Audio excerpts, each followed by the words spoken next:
what Eliana's piece did really well was kind of highlight the human community dangers of ICBM. She draws on her grandfather's experience as a missileer in 1980 when the accidental dropping of a wrench caused the ejection of a nuclear warhead in Arkansas that thankfully did not detonate. Oh man, that's awkward.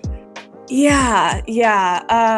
But the Damascus accident is just one of several accidents in nuclear weapons over the years, several of which have taken many lives.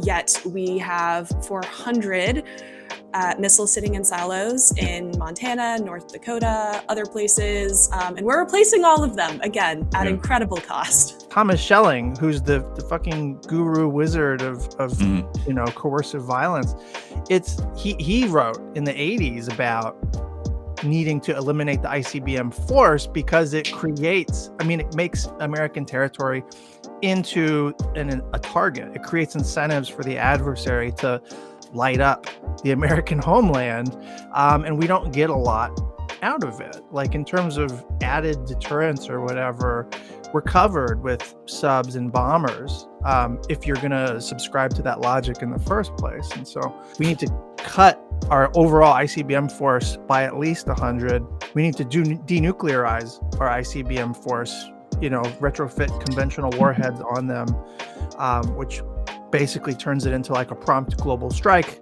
capability because they can still strike anywhere. And that's still not great, but it's progress of a sort. And put the remaining ICBMs, a much smaller overall force, a denuclearized force, on mobile launchers, which reduces the incentive, literally the ability for enemies to target them. And so these are all sort of halfway progress measures toward the elimination of the ICBM leg. And why would you do that? Because it doesn't really add anything to deterrence. It turns entire communities in America that are co-located with them into sacrifice zones. It, increases the prospects of nuclear accidents. It costs a fucking arm and a leg. And again, what do we get?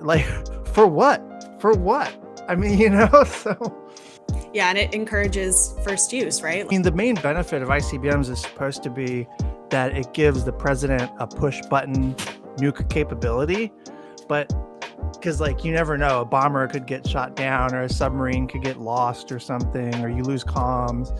And so the ability of a president to be able to just get a hard on and push a button and go no matter what, that's supposed to be an advantage. But in the age of Trump and MAGA and impulse-based foreign policy, I can't think of a more ridiculous, dangerous thing than push-button nuclear war. You flip the switch and then it's done, and it's because the guy had a bad day or something. That's something that obviously should be arrested. Anyways, 100%.